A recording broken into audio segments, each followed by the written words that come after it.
ನೀನು ಒಬ್ಬಳು ಹೆಣ್ಣು.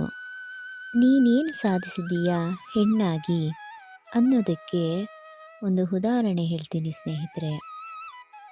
ಹೇ ಹೆಣ್ಣೆ, ನಿನ್ನ ಶಕ್ತಿ ಏನೆಂಬುದ ತಿಳಿದುಕೋ. ಸಾಮಾನ್ಯರಲ್ಲಿ ಸಾಮಾನ್ಯಳಲ್ಲ ನೀನು.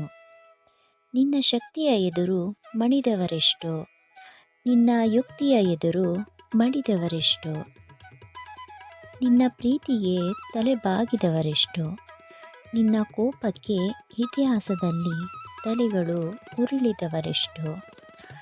ಹರನ ತೊಡೆ ಏರಿದವಳು ಹೆಣ್ಣು, ಶಿವನ ಮುಡಿ ಬಿಚ್ಚಿಸಿದವಳು ಹೆಣ್ಣು, ದುರ್ಯೋಧನನ ತೊಡೆ ಮುರಿಸಿದವಳು ಹೆಣ್ಣು, ಲಂಕೆಗೆ ಬೆಂಕಿ ಹಚ್ಚಿಸಿದವಳು ಹೆಣ್ಣು, ತ್ರಿಮೂರ್ತಿಗಳನ್ನೇ ಶಿಶು ಮಾಡಿ ಆಡಿಸಿದವಳು ಹೆಣ್ಣು, ನಾನೆಂದವನ ಹೆಡೆಮುರಿ ಕಟ್ಟಿದವಳು ಹೆಣ್ಣು, ದೈತ್ಯಾದಿ ದೈತ್ಯರನ್ನೇ ತುತ್ತಾಗಿಸಿ ನುಂಗಿದವಳು ಹೆಣ್ಣು, ನೆಲದಾಸೆ ತೋರಿಸಿ ಛಲ ತೀರಿಸಿಕೊಂಡವಳು ಹೆಣ್ಣು, ಭೂಮಂಡಲವನ್ನೇ ಬುಗುರಿಯಂತೆ ಹಾಡಿಸಿದವಳು ಹೆಣ್ಣು, ತೇರಾಗಿ ಮೆರೆದವಳು ಹೆಣ್ಣು, ನೀರಾಗಿ ಹರಿದವಳು ಹೆಣ್ಣು, ದೃಷ್ಟಿಯಿಂದಲೇ ಸರ್ವರ ಕೆಡಿಸಿದವಳು ಹೆಣ್ಣು, ಆದಿಯಲ್ಲಿ ಅಂತ್ಯವನ್ನು ತೋರಿಸಿದವಳು ಹೆಣ್ಣು,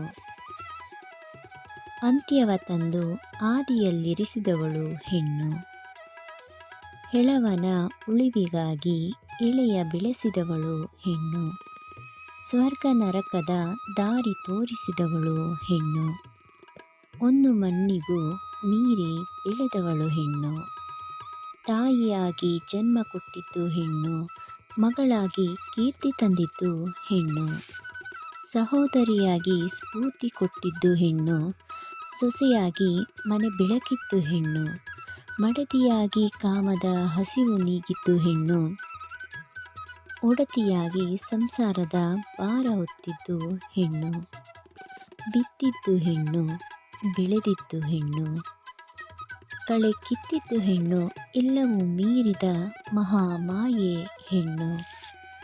ಈ ವಿರಕ್ತಿಯ ಚೌಕಟ್ಟಿನಿಂದ ಎದ್ದು ಬಾ ಹೊರಗೆ. ಈ ಅಸಹಾಯಕತೆಯ ಸಂಕೋಲೆಯ ಕರಗಿಸುವ ಶಕ್ತಿ ನಿನ್ನಲ್ಲಿಹುದು. ಈ ಬ್ರಹ್ಮಾಂಡವೇ ನಿನಗೆ ತಲೆಬಾಗುವುದು. ನಿನ್ನ ಛಲದ ಮುಂದೆ ನಿನಗೆ ಶರಣು. ಈ ಸೃಷ್ಟಿಯ ಅಣು ಅಣುವು ಹೌದು ಹೆಣ್ಣೆ, ನಿನಗೆ ಶರಣು. ಈ ಸೃಷ್ಟಿಯ